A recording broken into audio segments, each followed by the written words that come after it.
Welcome to Perspectives El Paso. I'm Leon Blevins of El Paso Television. Thanks for watching another program that we hope you find extremely interesting. I'm holding on my lap here a book that I bought from a friend of mine, Diana Washington Valdez, who wrote for many years for the El Paso Times, recently retired. Here we are in December of 2016. Back in May of 2010, I interviewed her for this program, and we talked about the murder of women in Juarez, Mexico.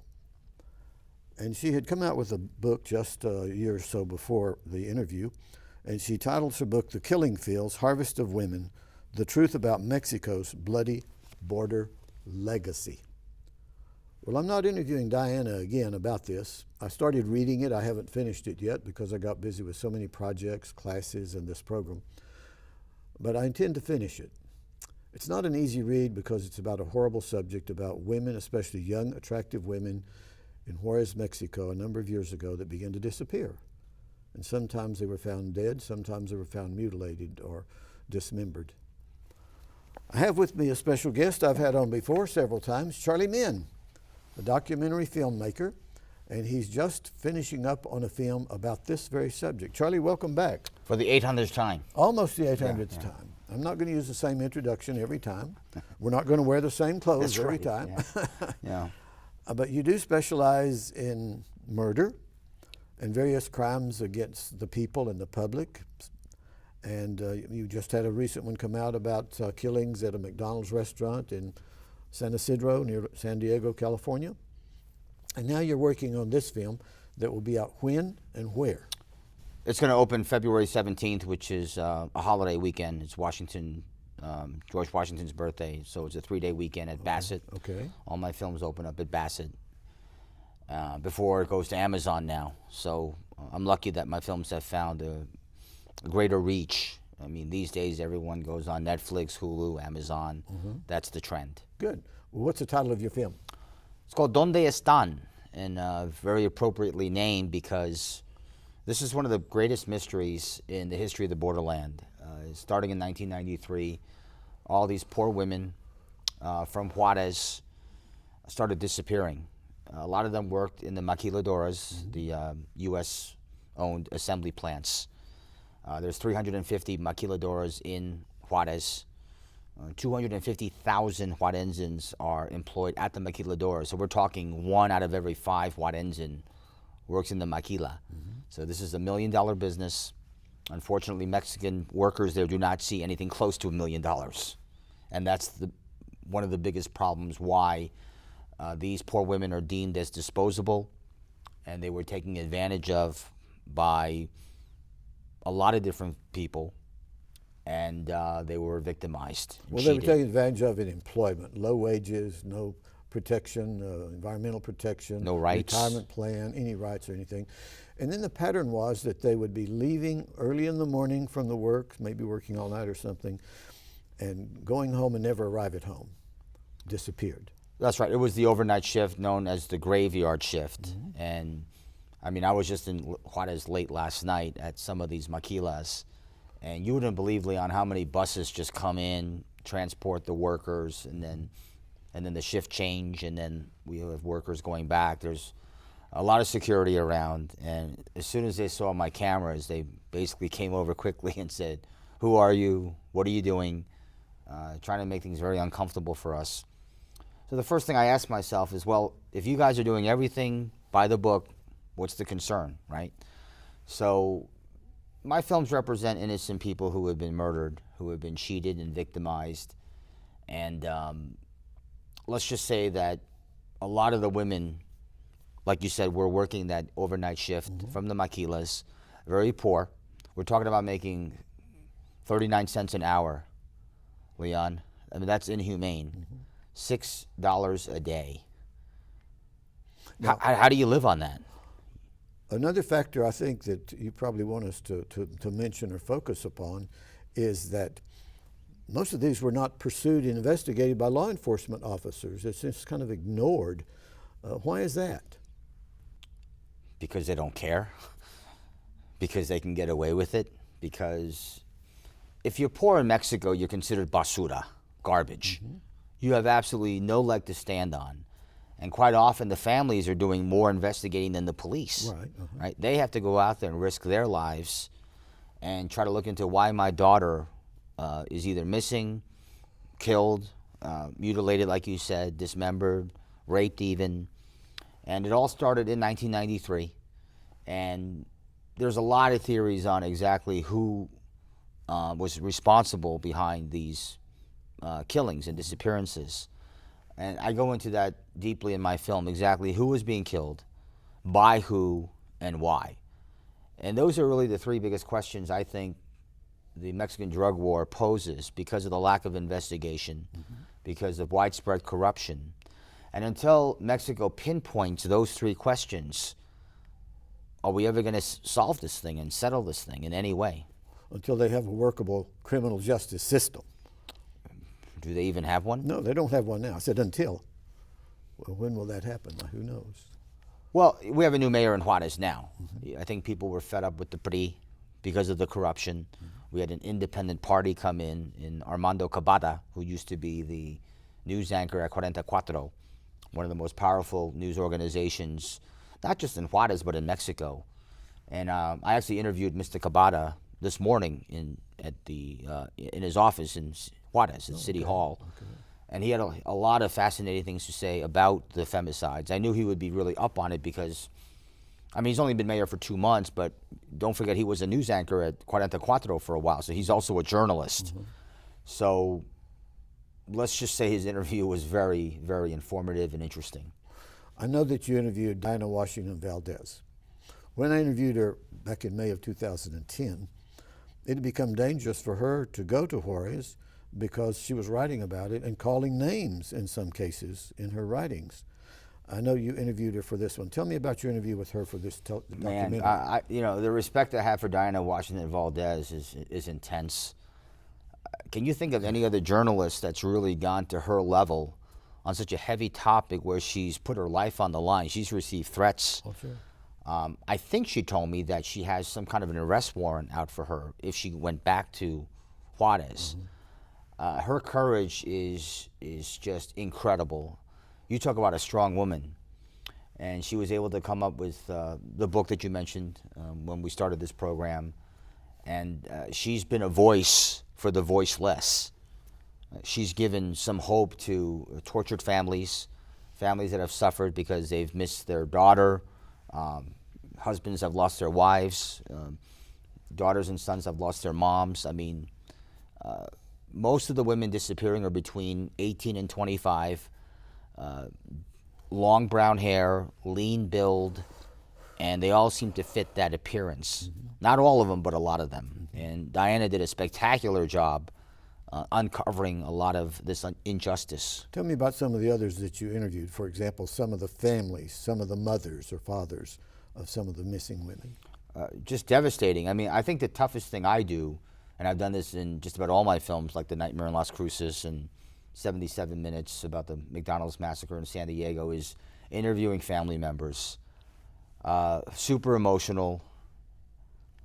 I mean, what can you say? And I'm talking inner family. I'm talking mother, father, right, brother, sister. And when you interview a parent who lost their kid, honestly, I don't know how a parent can get past that. Well, they never do. It remains with them all their lives. Right. I don't know how they can live. Well, they don't live normally. It's on their minds every day. I mean, what's the saying? A parent should never, ever bury their kid. Yeah, right. Ever. And some of them, they don't get to bury them because they never know what happened to them. I think that's worse. I think you'd rather know. Yes. So you have some, I don't want to use the word closure. You're right. Because you never have closure. Some but understanding. And yeah, you know what happened. So depending on the person, I'm sure it's case by case. But I think knowing is better so you have some knowledge rather than going on nothing. You've been in my classes for several years. I've been interviewing you now for several years. And each year that you do a new documentary, I'd have you come in and talk to some of the classes. And I remember when I was asking for a show of hands how many of them had been personally affected, they or their friends, by the violence in Juarez in Mexico. You remember it used to be 80% of the hands were Maybe going. more. Yeah, in 2011. And the last year that you came, only a few hands went up. Right, in maybe each of the 10%. classes. Yeah. So that shows improvement. Absolutely. Yes. the women disappearing started in 1993, and it got into the hundreds, and I would say it's in the thousands at this point. 30,000 have gone missing in Mexico since 2008, since the drug war really began in complete earnest. So, yeah, I mean, we've had so much devastation at EPCC, but thankfully that violence has gone down, and the missing women have also, that's gone down too. The overall violence in Juarez has gone down. But with that said, this year, 2016, there's been over 500 murders in Ciudad Juarez, which is the largest total since 2012, when 2012 had about 740. I think it was last year Juarez had 315 murders for the year, which is less than one murder a day. That's in 2015. So I think personally Juarez is back. A lot of El Pasoans I talked to refuse to ever go back. Juarez was traumatized for so many years. It's going to take years for people to trust any type of rebound Juarez has. Right. As you know, over the years I gave students extra credit for writing an essay if they were personally affected by the violence in Juarez. I have a stack about like that over the years. And some of them wrote about their husbands being killed, or their mother, or their father, or cousins, and so on. And some of them they wrote about, and some of them actually came and talked to me about it personally, had relatives that were in law enforcement who were killed. Now, a couple of them that they turned in their essays, I had them put their name on it, though I told them I'd never disclose their names because I wanted to be sure they got credit for that. But it was always a difficult thing as to whether their father, who was a police officer, might have been a good cop or a bad cop when he was killed. And one of them that came to me admitted her father was a bad cop, and that he had been involved in bad drug deals in the El Paso, Juarez area, then in North Carolina and in Kansas. And she went in sometime. Can you imagine growing up as a young girl, knowing your father was in that kind of business? She actually admitted that. Yes.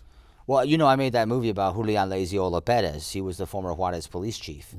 And the big question for him was he corrupt or was he innocent? Now, a lot of people will say it's almost impossible not to be completely clean if you're a Juarez police officer because of all the danger around you. Right. And the temptations and the corruption around you. You take the bribe money, you take the silver, or they give you the lead. Right, the plato plomo question.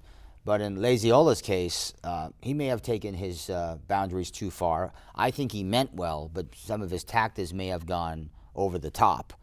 And he was accused of beating up his own police officers and beating up citizens on the street. I think he had that approach that by any means necessary here, I'm not going to be Mr. Nice Guy here and say, oh, can you please stop doing that? I don't think that approach works when you're dealing with the danger and the cartels of Ciudad Juarez and really all over Mexico. So I think, you know, the movie I made, Mexico's Bravest Man, I think is a moral dilemma, and I think it makes people think about what being a Mexican policeman is all about. Well, the big problem is just the loss of trust.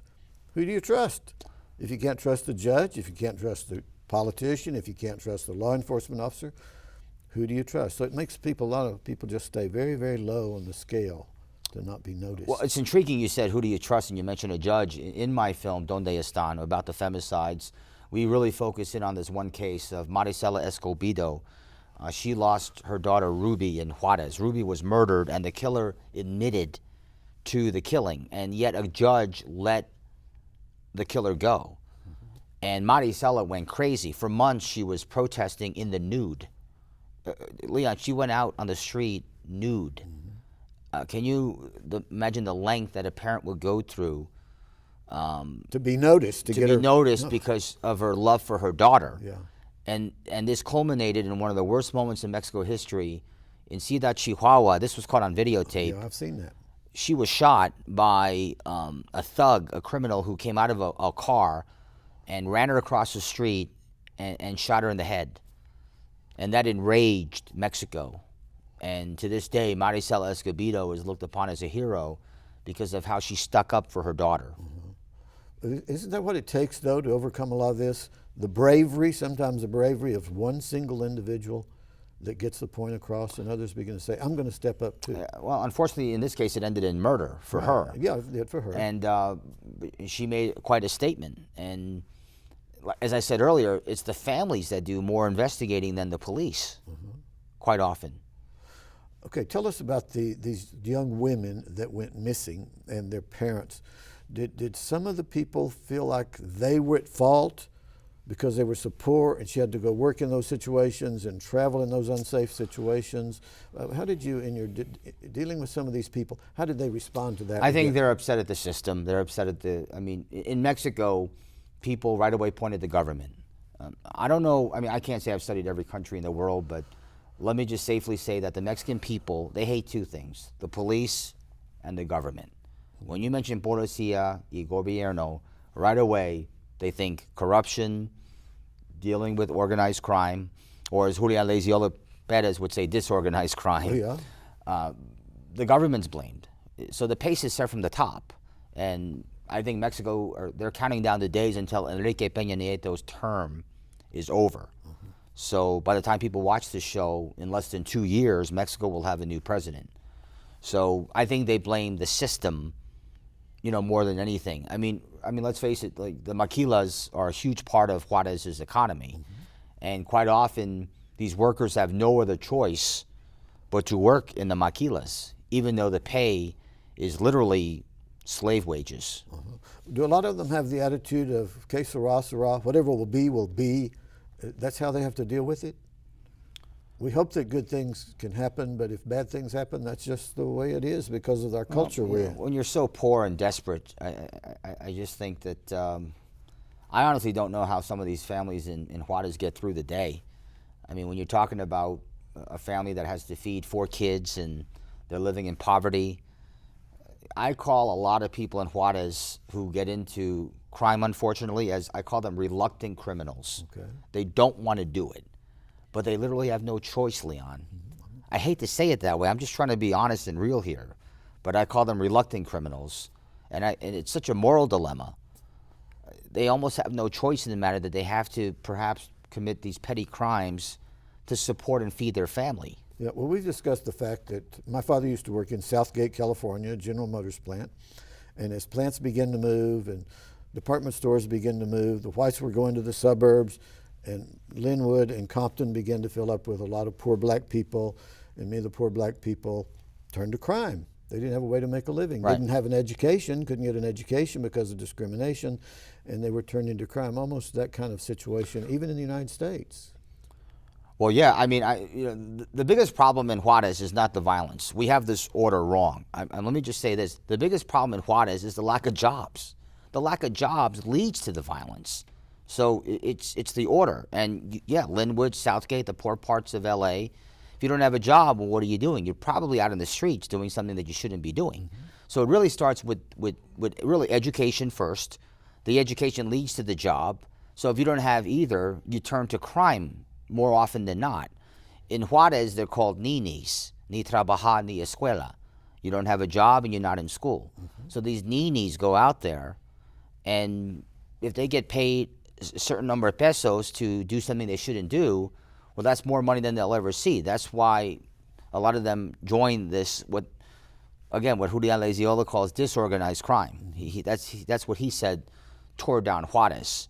So, in some ways, I do feel for these poor people who have no way out, and they resort to this type of violence, and quite often they don't even know who they're working for.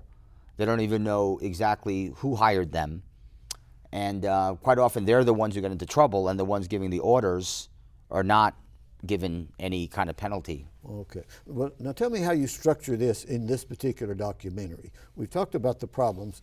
How do you take the documentary? How do you introduce it? How do you get to the body of it? How do you conclude it? Well, actually, as of this taping, we're still editing the film. We're still developing it. I mean, we're more than 2 months away from releasing the movie. Okay. So I do want to answer the big 3 questions, or try to at least. Who's being killed here? Who did it? And why? Okay. And focus in on one of the most worst cases in Mexico history, certainly in Chihuahua history, was, as I said earlier, the Maricela Escobedo murder in Chihuahua, and then of course her daughter was murdered earlier, a couple years before that, Ruby, and then Maricela went on those protests. Some others joined her as well. She wasn't alone in this fight, and then it led to the Chihuahua incident. She was in front of the governor's office trying to get signatures, Cesar Duarte's office. Now, I saw that in one of your movies. Which movie was that in? Oh, I've shown that a couple times because I want to spread awareness on that. Okay. But it was in snippets. I didn't really put that much focus in that on was it. just one part of the bigger Yeah, story. one part of. I mean, when you're talking about over 200,000 dead Mexicans here, it's hard just to zero in on one incident. But now, because I'm making a film about the femicides, this makes a lot more sense to spend more time on it. A woman told me on the telephone just this morning when I was working to line her up for an interview that she has relatives that keep telling her that they hear that El Paso, why did you move to El Paso to work? It's a dangerous place with Mexicans that are rapists and thieves. How do you deal with that when you hear that around? I mean, that's complete ignorance. I mean, why in the world would she make such an irresponsible statement like that? Well, her relatives were making that. Well, because she moved whether here it's to her work. or her relatives, I don't know if they're Donald Trump fans. I don't know what's going on here. But I mean, El Paso is one of the safest cities in the United States of America. I keep telling people that I've lived everywhere. Take it from me, who's well traveled. This is my favorite city in the world.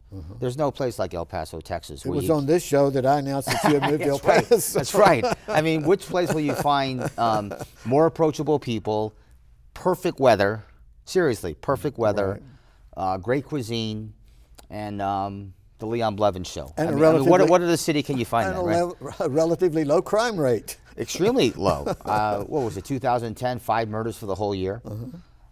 We've been in single digits. Well, 2010 was the all-time low. So there's been a shift in the city. And unfortunately, while Juarez got so violent, we got so safe.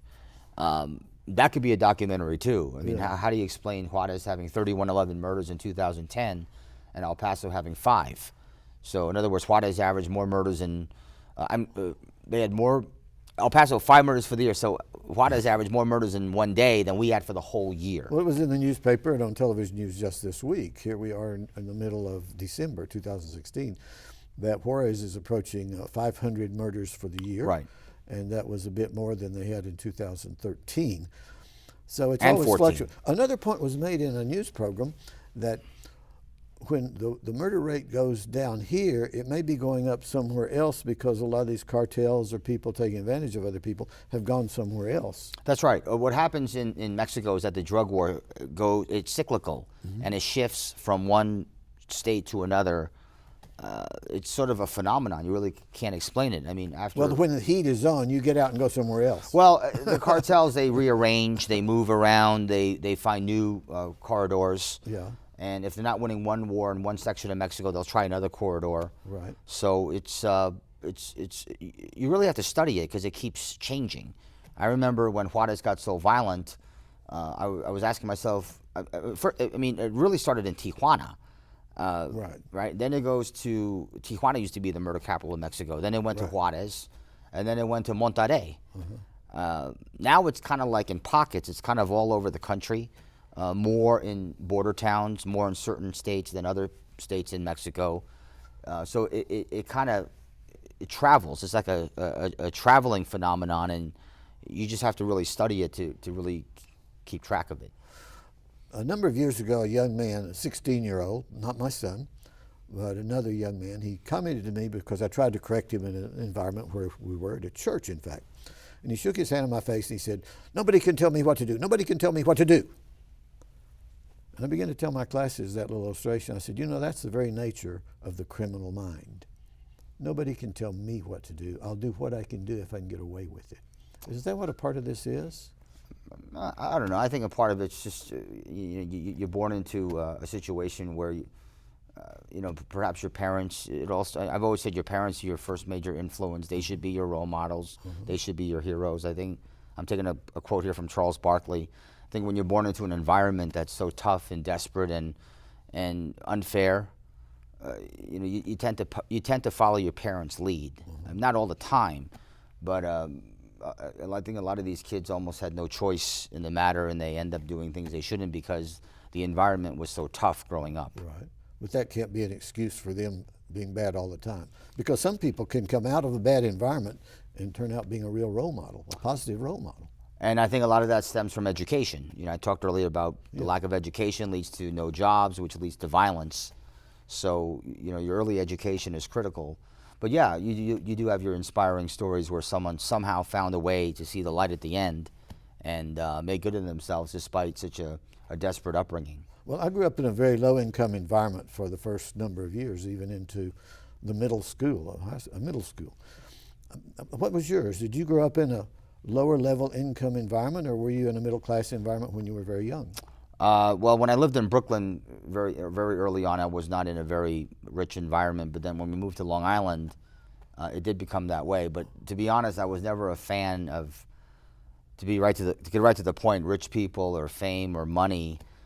I'm for poor people. Yeah. I mean, I'm for the underdog. Yeah. And I believe in struggling to get what you want. My heroes are the poor people in Juarez who are just trying to get through the day. They're not pro athletes, not even close. So I always talk about guts in your classes, about guts is just the most beautiful part of a human being. And I know there's like guts in sports, win or lose. To me, the ultimate guts is living and dying. To me, that's true guts, life and death situation that deals with guts. Well, I want to thank you for your feeling about the average person, the poor person, the person in desperate need, people being taken advantage of. Disposable. Yeah, the disposables. Deemed as disposable, yeah, the disposable people. You know you'll get away with it if you do it to them, as opposed to a rich person. Have you had some, I don't know if you want this kind of question or not, have you had some people that you've worked with in making these documentaries that you feel they're looking at you as a role model? That you're doing something that they believe is maybe going to be helpful to them? Parents should be role models. It shouldn't be me. It should, unless my kids look up to me. Well, I know that, but the fact that you're coming into their midst and you care, don't you still sometimes give some of your money from some of your films? Yeah, I do. Causes? I mean, that's important, is to give it to organizations of need. And boy, there are plenty of them in Juarez. I mean, there's a bucket full. Yeah. And I think that's important to do because my films will always represent underdogs, victims, poor people, people who have been cheated, people with no voice. Yeah. All you have to do is drive to Juarez and Tijuana or South El Paso. Or yeah, I mean, it's just poor people are poor people. It doesn't matter race, religion, location. Poor people have one thing in common, and that is they need help. I'm going to give you a chance to give a website of how to look at what your films are coming up and so on, or telephone number, anything you want to give for people reaching you. Well, my website is www.charlieminn.com, and then the website for this film coming out February 17th is Donde Estan film.com. Okay. And over half my titles now are on Amazon. So as I said in the beginning of the show, that seems to be the direction now where people watch movies. I mean, people still go to the theaters, but I don't think they go as often now because they could just watch it on their iPad or on their phone or at home. There's other options now. The movie theater is just one of many. Right. Okay, well, thanks for being on our program. Thank you, Leon. Oh, how's good. Retirement Good. going? Well, I'm busy. I tell everybody I retired from classroom teaching, but I have not retired from life. That's right. That's the reason I'm here today with Charlie Minn, well-known, famous documentary filmmaker that is now an El Pasoan. Thank you very much for watching Perspectives El Paso. I'm Leon Blevins.